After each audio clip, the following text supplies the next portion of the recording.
and welcome back to the What the Fork podcast for a bonus episode as we take a moment, take a breath, and assess Sunderland's season as we approach the final stretch of the campaign. Hell may have frozen over after last weekend's results, but what could be better than a little bit of listeners' questions and a bit of catharsis, hopefully by the end of it. And to join me, we've got two regulars.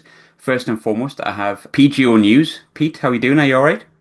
Hello. Do you know what I am? Because I have avoided all social media, most news that isn't part of my job, and everything else since about Saturday tea time. So Mhm. I'm fine. I don't know anything that's gone on in the world, apart from German politics. But yeah, Grant, I'm all Yeah, right, really. me too. I'm very well, mate. Very, very well. Sophie, how are you doing? You okay? Yeah, I'm good, thank you. We move on, we move on. Tomorrow's another day.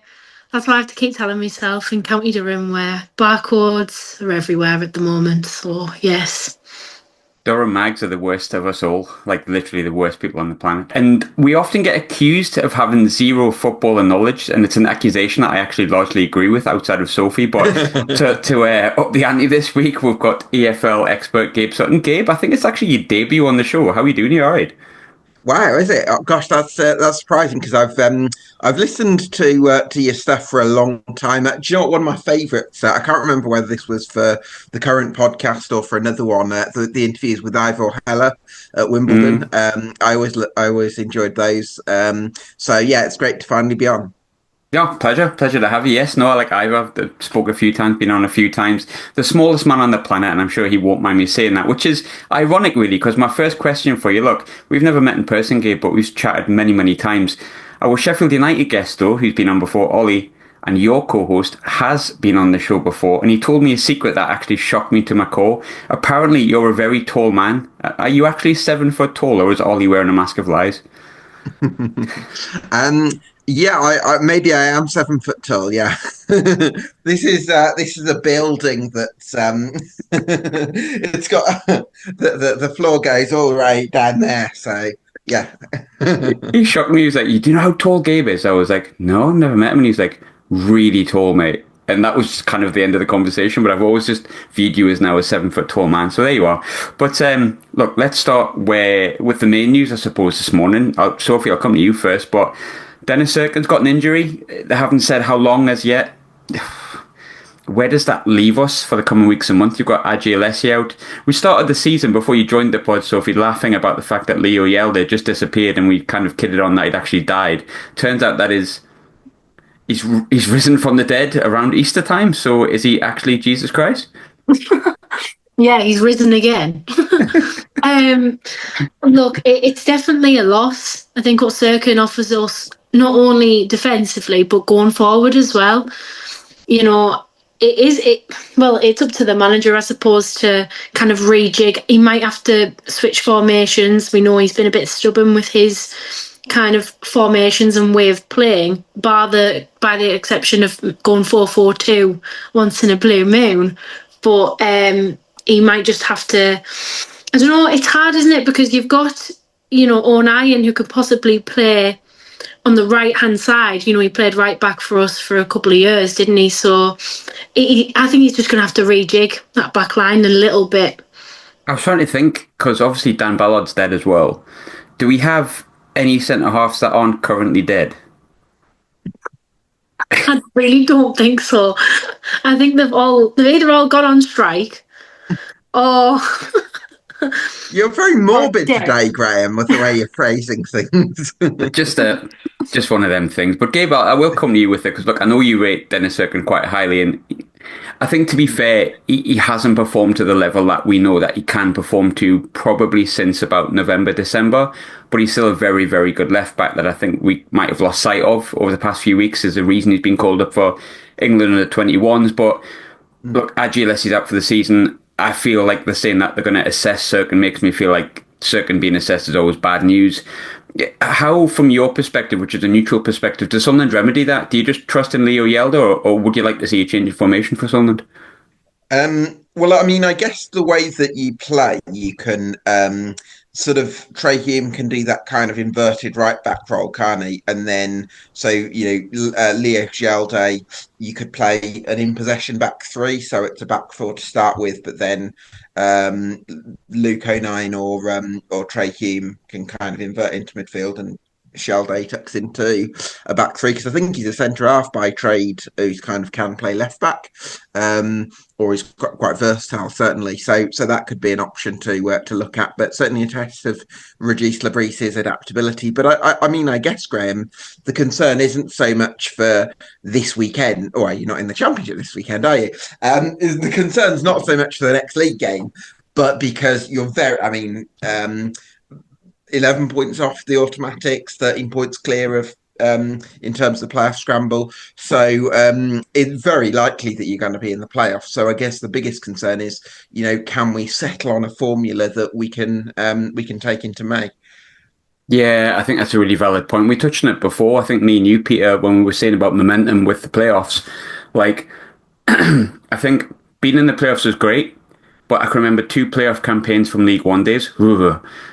And one of them was Lee Johnson, and we were kind of in the automatic promotion race up until about 9 games from the end, and we were so far ahead. I think we had 2 games in hand on Hull, and then we basically fluffed our lines completely, but had enough points to land in the playoffs. But we went in with absolutely no momentum whatsoever. Then there's another time where we went in with loads of momentum, kind of had to be playing really well up until the last day when we won at Morecambe, and then got in 5th. Played Sheffield Wednesday. You go in and you play brilliantly. You win at Wembley, Peter. Everyone feels great. And I've touched on it before, so I don't want to repeat myself too much, but like that momentum from that Alex Neil, as we'll call it, promotion campaign that got to the playoffs, I always felt we were going to win those playoffs because of the momentum that we had, Pete. But there's a couple of injuries there. You got Enzo, Dan Ballard, Dennis Serkin. I think Gabe raises a really valid point. Maybe it's not about who we've lost. It's about now finding the formula that gets that momentum going again, isn't it, Pete?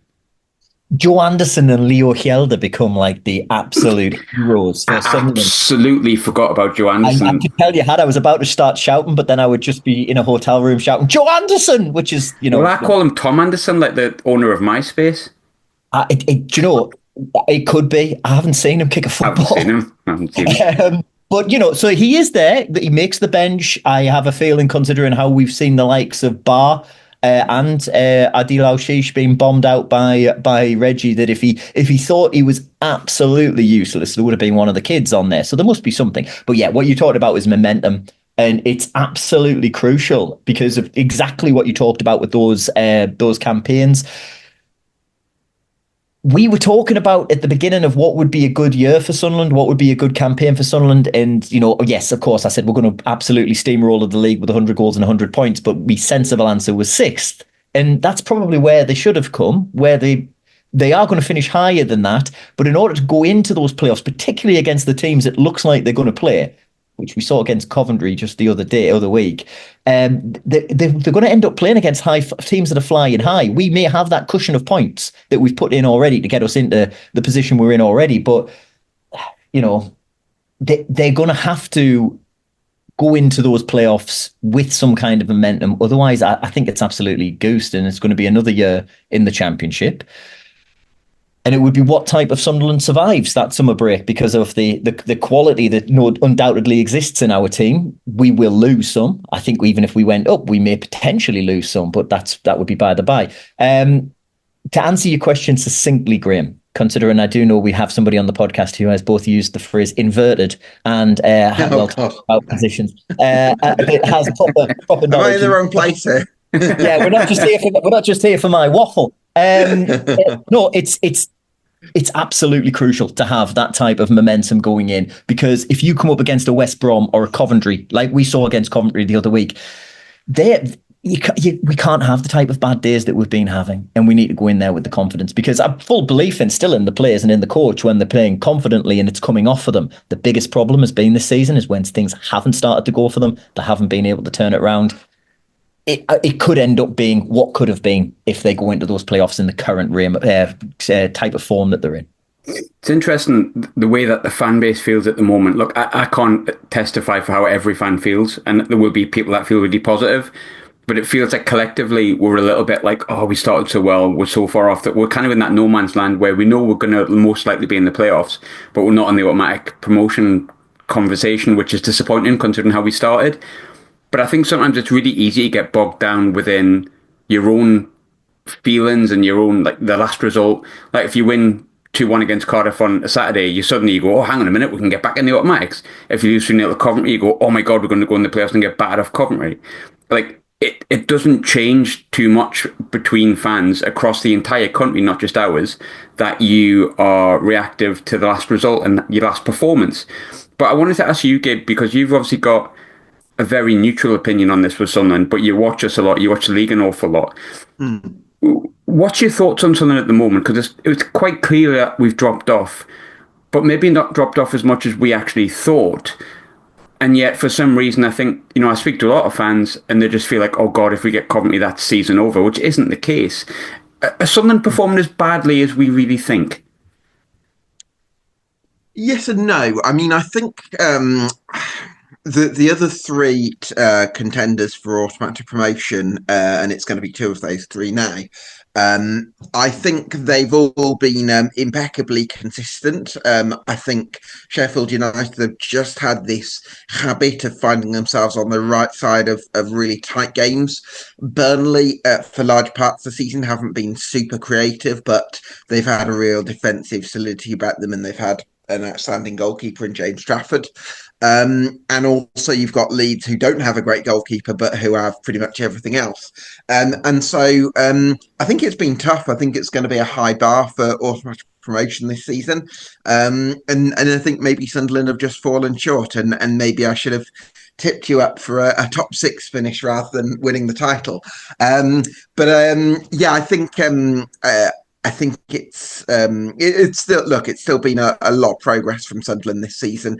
I would like to see one area of Regis Labrise to kind of work on going into the remainder of this season and next one, which is possibly in-game management, because I've seen a couple of games where you've maybe been in a good position and dropped off a little bit and just invited a bit too much pressure, like the Coventry game in November that I was there for, where he went to a back five, which probably wasn't necessary. So I think that's probably the one thing for Regis Labrise that lands him at a 9 out of 10 for his work this season rather than a 10 out of 10, because in every other area it seems like he's done a phenomenal job. But yeah, I think there's maybe just fallen a little bit short in terms of automatics. When it comes to, because we've noticed that dropping back in in-game management, unbeknown to people who were listening to this, Pete was nodding vigorously there, like his head was going to pop off when you said in-game management. And I think, look... He's like a Churchill dog. yeah, basically, yes. Oh, yes. He was nodding for a reason. And, look, I like Regis, and I'm kind of very much on the... I love him, I think he's great, I think he's the right man in charge, but, no one's fallible, especially not in the Championship. There's a reason these people are in the Championship and not the top tier. And in-game management is a big thing we've picked up on. We've tried to work out why he does it. The only assumption I've ever come to is that potentially he, A, doesn't trust the players he's got on the bench, B, the squad isn't big enough for him, and he doesn't feel like the players on the bench can do the same job that the players on the pitch can, and C, I feel like maybe he worries that because he can't do either A or B because the players are too tired, he wants us to drop off and kind of rest a little bit. From an outside looking in, can you figure out why we started this high press at the beginning of the season and then suddenly we diverted to, as you saw at Coventry, which was the best example, the 2-2 draw, of us just trying to drop off for no real reason? Yeah, it's a great question. I think what's been interesting to me from an outside perspective is that the shape has varied a little bit. Sometimes, it's either been because for much of the season it's always been a kind of a 4-4-2 out of possession, because you've had, say, somebody like Chris Rigg in the attacking midfield role who's furthest forward with the main striker against the ball, but then in possession the wingers have had freedom to get ahead of the central attacking midfielder. But sometimes it's been more of a classic front two where you've paired Wilson Isidore and Elisa Mienda, and that seems to have worked really nicely. So I guess in terms of shape, you've changed things around a little bit. But no, that's one thing I'd actually be really curious about. Do you see a particular reason as to why you might have dropped off a little bit on the intensity levels? All I can think of is, look, we've had injuries, which we probably, to be fair to Regis, that hasn't really been touched on as much. I feel like any other side that's had injuries has been mentioned on Sky Sports or whichever it may be, whereas we went through a real bad period where we basically had no left wingers. All our left wingers were dead, just to bring the mobility back. They're dropping like flies, where they Clark went to Ipswich, and then Mundell got injured, and then Watson got injured, and then it was just continuous. And look, we talked about injuries at the start of the show, and there's another injury again. Adji Alessi's injured. My concern potentially is that, if you high press consistently throughout, especially with young players, the burnout comes a little bit faster. My thought process is maybe the squad wasn't strong enough, which is maybe something to look towards the board rather than Regis, and he wants us to drop off and sort of rest out of possession a bit. But it's quite clearly not what a club like Sunderland, I think. I mean, we always look, it's a cliche, isn't it? But we talk about putting in a big tackle and how it's almost as good as a goal. But we do like teams that press, and we do like teams that get up for it. That's just the way it sort of is. It's the raw, isn't it, Graham? Yeah. Like when you see fans, when you see players that at the moments in games where where the team's really getting after the opposition, you can see the fans in the stand behind the goal just go right up, and you can tell. I think for me, from an outside perspective, I think it's really important that you strike a balance where you do go in hard at certain moments and be really aggressive and create a really high tempo game, but at the same time you've got to manage things in different ways, and I think for the most part Regis Lebris has sort of struck that balance quite well, but also I've seen a couple of games where it's like you're dropping off a bit more, so just kind of rebalancing things a little bit would be helpful. But the big thing for me as well is what I'm quite excited about is seeing. I really like the value that you've generated in your squad, and I know as fans, you're more focused about what they can do for Sunderland right now on the pitch. But I like that you've generated some really high value potential players that. One or two of them you might be able to sell on for huge money in the summer, and then be able to reinvest that money. So that's an aspect that I'm really excited to see. It's kind of a sad aspect of modern day football, but look, it's a thing that does exist. You kind of have to have a business at the same time. As much as that kills me to say, you do have to have that. Sophie, I feel like I haven't asked you a question for a while, so I'm going to come to you because you're the most sensible of us all, Gabe included. Michael Bowers asks, unless something mental happens, like a pandemic, I suppose, it'll be 2 from the top 3 for automatics. Who would you all prefer from the team that misses out? I think it's a good question because I'll be honest, I don't really fear anyone. I think I more fear Sunderland, if that makes sense. I fear the momentum that we go in with. But there is a possibility that, look, Leeds have had 2 poorish results. You could get one of those 3 teams finishing 11 points ahead of us and then still dropping into the playoffs and finishing 3rd. Do you have... I'm not going to say do you have any fear of any of them. I don't think we do. But who would be your preference out of the 3? God, it would probably be Burnley in my eyes. Just because I think that if we get to Wembley and it is Burnley, on that big pitch, I feel like we could stretch them and create gaps in behind. So, it would probably be them out of the 3. I just think that I agree with you, Graham, in that we are our own worst enemy. Mm-hmm. That we will do something stupid, like passing around the back and all that kind of things with Pato and not coming for crosses and all that kind of thing.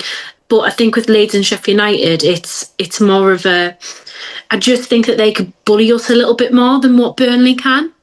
So I think that we'd be able to stretch the play a bit more at Wembley, particularly. We get a penalty in the last minute at Wembley. We're playing Burnley. Wilson Isidore steps up. Is that who you want to take it, or do you hand it on to somebody else? Somebody else, please. I was there in the flesh. I can't go through it again. Not for the 3rd time, surely to God. I would absolutely vomit if that happened. And I think if he missed it, then I genuinely would give up football. And dear God, there's been a few times this week when I've considered that. Pete, I'll ask you a question. I think this is a good question, and I think it's dependent on where we finish, to be completely honest, because I think if we go up, it's a bit of a mute question. But Will Elliott has asked, would you cash in on Job, Watson and Rigg in the summer? He would. He thinks the money generated could be used to invest 5 or 6 players that would improve the squad. Of course. Job, Watson and Rigg. No, not for me. No, I think Gabriel hit it perfectly there. You know, from the outside, we are a club sitting on some wonderful assets. From the inside, we're a fan base that's desperate to go up this season. I think then we have to try and look at the people whose money it is that we're dreaming with, how keen they are and how much this season is as important to them as it is to us. Now, I don't think it is. I think they have a much longer term plan to get us out of the Championship. I think it would be lovely if it happened this year. But just like we saw a couple of years ago, after it all fell apart against Luton, it was it was too soon for us anyway. It wasn't part of the plan. I wouldn't be surprised even if we did go up. Let's say they beat that 20. I think it's a 30% chance still that the Opta supercomputer gives Sunderland of getting a top 2 automatic place. Let's say that really 30%. Peter. I think 27.5 was the last thing I can't believe you just said supercomputer without putting on a massive Macam accent. Super duper computer. Like the Opta supercomputer. It's when there's a microphone there, darling. I do have to try and work on my northeastern vowel sounds sometimes. This is how I make my money usually during the day. No, I like the Opta supercomputer. So if I give it the full head in there. Yes, 27. Hang on. I was looking, man. I can't. Have you been lying? Have I been lying? 27.5% according to Opta. There's still a chance of making automatic promotion, but yeah, it's still on. It's still on. We can't give it up. But the question was, should we cash in? Personally, no. Do I think they will? Yes. And I think we will face more competition than we might like to admit, even if they went up. That's my daughter joining in as well. She thinks. What about Peter? What about one or two of them? Because it might the kind of money that. Absolutely, and because there's not a bottomless pit. Even if you got that money for going up out the Championship, I don't know what it stands at these days, but I know it's an awful lot of cash that you get. Gabe, that was me hinting towards you. How much is it that you get these days if you got promoted out the Championship? Do you know? Oh, it's probably something like 100 million. But crucially, it doesn't all. It's not like it all comes into the accounts on the day you win at Wembley, kind of thing. It's like.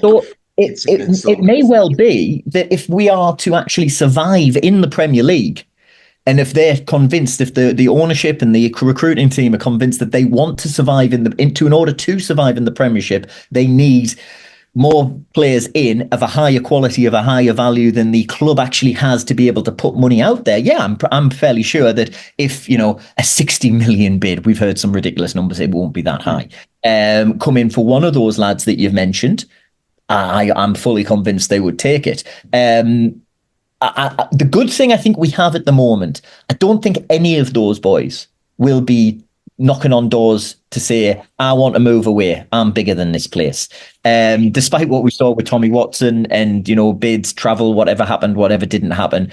I don't think you're going to see either of those lads knocking on the door. I don't think you're going to see anybody banging on the door saying, I want to be away. I think one of the brilliant things we can take from this year is there has been a team spirit in. And when that team spirit's been there, they've actually performed. When it hasn't, it's dropped to bits like it did against Coventry. I think they will. I hope they don't, is my answer to that. I think they will cash in because it's a long term, it's a business. We've seen when the accounts came out, Kirill took, an 8.5 million pound loan to his family. It's not like they're shy of a few quid. I'm sure his mum isn't taking washing in because of that. But they're I'm sure Mrs. Hey, man, Carol, like 8.5 million pounds. I'm not. I've got to set up an Etsy shop. I'm sure she's not doing that. But it's not a bottomless pit. That's one of the things that I'm still fairly happy about with all of the ownership is that when we look at it, we're not doing this on parachute payments. We're not doing this on money that's like previous ownerships where money was borrowed from themselves in order to pay the club, but the club paid them money that they took to pay off their own. All that type of dodgy stuff has gone, thankfully, from people that are far more intelligent than myself. When they've looked at the accounts, it's in a fairly healthy state of affairs. Go back to what I said. Yeah, I think they will sell. I think they will sell. And honestly, I think they'll sell even if we go up. Some of them won't be there. I hope not. But look, I think it's inevitable that that kind of thing happens, and I agree. I think if we don't go up, then there's a concern that all three could and more could potentially go. I would be, and I hate saying this because I feel. I think we might be surprised if they don't go up. Who stays and who goes? I think one of the good things is the more saleable assets are under very long contracts. Mm-hmm. Which you don't have to sell to the first offer, which puts you in a great position. Between the contract length and the fact that, as I said before, I don't think you're going to have any of them boys saying, "I'm bigger than this. I want to be away now." Mm-hmm. I think you might find that's the last chance saloon, and Christmas next year might become an issue. But if we're not like top of the league already on counting for 100 points, but look, I think for now you might be surprised who stays, but I do think some will go. One question I wanted to fire at you, Gabe, because I think it's a good question actually, because I think it's easy for us to say X, Y, and Z has to turn up and perform. But someone's asked, who's the key players that we need, Sunderland need to get back to form for the playoffs? And is there anyone that hasn't been a key player currently that could turn up and be a key player come, the end of the season? Wow, what a great question. I think for me, Joe Bellingham, I always look at him. I think his form is going to be crucial going into the playoffs. So I think if you can get him in form, then I think he's got the potential to be absolutely huge. I also really like the way Dan Neil has stepped up to the captaincy this season, because there's been two unnatural roles for him, really. One of which would be the captaincy and being a leader, just a few seasons into his senior career. And the second one would be maybe taking on that deeper midfield role when instinctively he's more like an 8 than a 6. And I think he's had to adapt a lot. But performances like the 3-2 victory at Swansea, I want to say around December time, which showed that Dan Neil's really shown incredible responsibility to really grab the bull by the horns. And so I really admire that in Dan Neil. But then the other one, I suppose, would be Romain. Excuse me, I got a bit of hiccups. The other one would be. I know. Watching Sunderland quite a bit this year has given me a suggestion as well, at times. The other one would be Romain Mundle, and because we saw what he can do in the early weeks of the season, didn't we? Before his injury, so hopefully he can get back to his best. Yeah, I love Romain Mundle. Sophie, quick question someone else asked. They've asked it a bit more long-winded, but I think what they're basically asking is, there's rumours and hope going around that Enzo's actually going to be back before potentially the Millwall game, which would be our next game. How big is Enzo Lafie coming back, considering we've now got someone in Romain Mundle that can fit on that left wing, Sophie? So Enzo can go into like this number 10, number 8 position, which is basically, look, let's be honest, where we've actually been crying out to see him. Absolutely. I think it's absolutely crucial that he goes in there and that he makes an impact in that 10 role, because that's, that'll be his position. That's where he'll be more comfortable, and that's where we'll probably see the best of him. We've seen him on the wing and yes, he was fantastic and made a real impact, but to pull the strings in midfield, I think will be really, really key, particularly when you've got someone like Mayenda playing up front at the moment and like running onto balls and all that kind of thing, and linking up with him in terms of pace. I think that would be really, really great for us to do. But I don't want to see anyone getting shoehorned in. That's one thing I think that Reggie's got to be really careful with, and not just playing people for the sake of playing people. Instead of, Chris Rigg will probably need to drop down to the bench and come on and impact the last 30 minutes of a game, which we know he can do, and give him an opportunity to rest certain players. So I think that it's absolutely key that he comes in and plays in that role and not on the wing. Sophie, Can I just ask you, do you like, if we throw it forward to the likelihood of the playoffs, do you who would you like to see, what would you like the attacking configuration to be? Because you've got a variety of options. You've got Chris Rigg in the number 10 role, who's, you know, one of the most exciting teenage talents in world football. You've got Enzo Lefebvre, who you could argue is one of the best players in the championship, and you've got Elisa Mienda, who's already struck up a really nice relationship with Wilson Isidore. So you've got a variety of options there if they're all fit to come May. I think if we're putting it in a final context, and let's just say it was Burnley, I think it would be really important to stretch them as far as we can and really push up our wing backs. And so, like, you'd have your Mundell, you'd have Patrick Roberts. Personally, I would want to play Mayenda, just for sheer down to the speed of Mayenda. I love Wilson. I think if he was going to go 4-4-2, then that would, obviously, it would change things a lot. But I think that would complement Enzo coming in as number 10 and have Mayenda and Enzo. And I think I just think that pace-wise would really, teams would suffer against us a little bit, which was kind of what the start of the season, what we were about. We were a bit more fast-paced and we were a bit more attack and front foot press. And I think that would be the most dangerous, in my opinion. I actually agree. I love Wilson, and he's, like I say, the first person to ever follow the podcast, but I'm going to be honest, I don't think he listens to it, so I think I'm safe.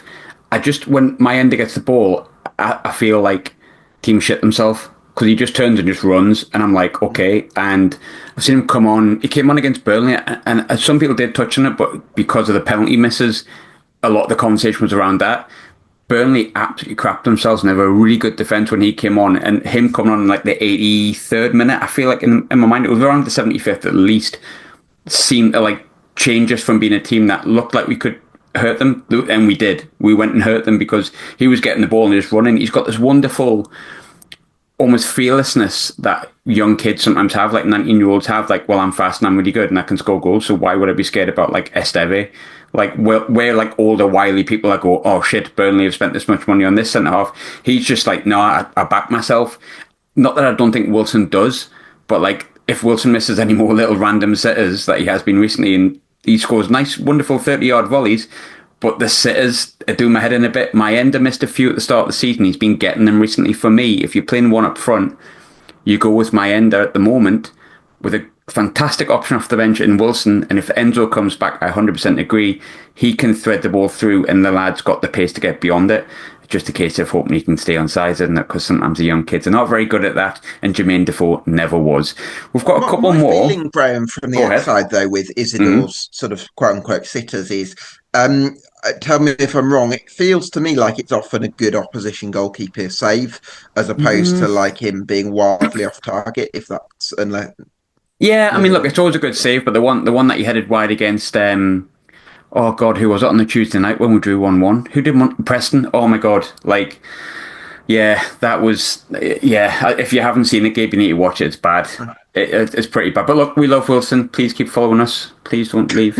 We do love you, Wilson. It's just a case of like, look, we have two good strikers and it's a nice conversation to have, but there's a couple here. There's one I'm going to take, and then I'm going to fire on the last one to you, Peter, but someone said just about every team's fighting for something in the league, barring us, playoffs secured. So how do we get up for games for the remainder of the season? I understand the question because we're in a no man's land, and sometimes the atmosphere, which I'm very reluctant to criticise because I love our fans, every single one of them. But recently, it's not been the greatest of atmosphere, and I think it plays into the fact that like we can't actually move in the table no matter what happens in that game. And I think sometimes it's been not been hard to get up for me. I love going because I have the full day. I travel from Glasgow and stuff, so it's a bit different for me because more of an occasion. If you live next door, I can imagine sometimes Tuesday night freezing your absolute knackers off against Preston and your team's not playing well. It's hard to generate that atmosphere. But I do feel like sometimes like it's not been the best atmosphere recently, and I do feel like it's a reflective of maybe how the team's been performing in that kind of no man's land that we have. However, I think, and I watch the first thing I do when I get in the house is I'll watch on the road, or I'll watch like the behind the scenes stuff, because I want to see what it's like when the players come up the tunnel, because it gives me hairs on the back of my neck, because I love Sunderland and I know that not every player is born and bred in Sunderland, like I was. But I think if you kind of get up for playing for Sunderland, you're probably in the wrong profession, especially in the Championship. If you can't get it for playing for teams like Leeds, can't get it for playing for teams like Sunderland, whether there's out on the line and you're stuck in mid-table, or whether there's a promotion on the line like this, then I would probably question my own judgment. And I'm not saying the players don't, I don't know, but I think the players should have, and I trust that they do have, enough about themselves that even when there's, quote unquote, nothing on the line, enough about themselves to get up for it. But right, final question, what we're going to go with. Oh, Peter, I've got a couple here, but one was about the playoffs. So all the fun stuff. No, you know what? The questions have been really good. Like, not that they're ever bad, but normally there's one about like, what's your favourite biscuit, which is kind of missing, unfortunately. It's always a good ending one, but chocolate hobnob, I reckon. Well, yeah. Caramel hobnobs that they used to have years ago. I mean, I remember. Do they still have those? I don't know. But anyway, sorry, not biscuits. Anyway, go on, Graham, hit me. Our tempo dropped Bishkoff. Remember that on Saturday? Our tempo played central midfield, didn't he? Signed from Castleflower. Custard creams. Our tempo dropped off after the first international break of the season. I like this because it ends in a positive, actually. Is it wild to think that these last 8 games are going to see a return to the early season tempo and pressure? Because it seems that we have more in the tank, and maybe that's been the plan all along. He openly says, daft one, I know. But look, I like the positivity. We've been pissing about for a couple of months just so we can absolutely hammer the playoffs. It's been a really bleak week, so I'm going to agree with that entirely. And not only is Enzo Lafay going to be back for Millwall to absolutely torment Alex Neil and make what is left of his hair drop out, but we're also going to see the news that Dennis Sirkin is now fully fit. All of this good stuff. Do you know what? Why not? Why can't it be that they've had a good rest? They've had a good time together. They've put their heads together. I think I might have been a bit critical of Reggie Lebris in the last few weeks. I still think he's a very good manager. I think he's not in this job by fluke. I don't think the recruiting team, as much as I don't agree with everything that they do, I don't think they do. And yes, he might have been, was it the 5th name on a 4-man list? But they had a very long period where they searched very carefully. Exactly, they were diligent, and they did. They wanted Liam Rosino. Let's be honest about now. I don't know who they wanted. Who knows? But I do think he's very good at what he does. Let's just put some faith in him. I think you're right as well, and I couldn't agree with you more about what you said about the atmosphere, which has come in for a bit of criticism as well. Everybody will come back and go, oh, the football's back on. Great, we'll get there and we'll get right behind the lads, and it'll be raucous and it'll be great, and we'll head into those playoffs, beat Coventry without a bat of an eyelid in the semi-finals, and then play Burnley, as Sophie said, on the big pitch at Wembley. And Eliza Mayenda absolutely torments them. And obviously Joe Anderson scores the winner from a corner. And then we go up. That's how it happens. There we go. We've sorted it all out. We can go home now. Premier League next year. I really hope. Who was that question was from? Sorry? Who was the question from? I think it was from me and Dobbers, I think. So, right, well, I hope he's completely right. I hope he's exactly correct, and that's the way it works out. Because why not? Why can't it? I know we can't have nice things, and that's been proven to us in the last week. But, why can't it be our turn? Yeah. No, why not? I think, look, I hate ending. I like ending the podcast on stupid comments and saying silly things, but I don't think I'm going to do that this time. I think it's fair to say it's not been a great week, first and foremost because of our result. Second of all, because of other things that have happened. But I think the big thing, it's something that Bischoff's for coffee biscuits, I think. You wouldn't want to have a Bischoff if it wasn't with a coffee. It's the spread. No, it's the spread for me. I mean, I can have coffee with anything, alcohol, whatever you want. Irish coffee. But I wanted to say, not just in Bischoff, but keep the faith in Sunderland. And I know that's cheesy, but we're not in a bad position. Things have been worse. It could be really boring. Imagine supporting Fulham. I wouldn't mind it, to be honest. Well, I mean, especially if I lived local, you'd be doing all right. No, but you wouldn't be travelling from Glasgow to West London, would you, Graham? No, I'd just pretend the tickets were sold out or something like that. You know, so it's entertaining supporting Sunderland. It's a great club, and you know, as you said, like the fans and everybody around it are fantastic. So you know, let's enjoy it. It's going to be Yeah. great. All going to be great. It's all going to be fine. There's not a club like us. Let's enjoy it. But Gabe, thanks for joining. Pete, Sophie, cheers for joining again. Pleasure. Pleased we moved out of the morbid. Well, actually, I'm not. I'm disappointed we moved out of the morbidity, but like I'm pleased we ended on a positive in some sort of sense. Thanks very much.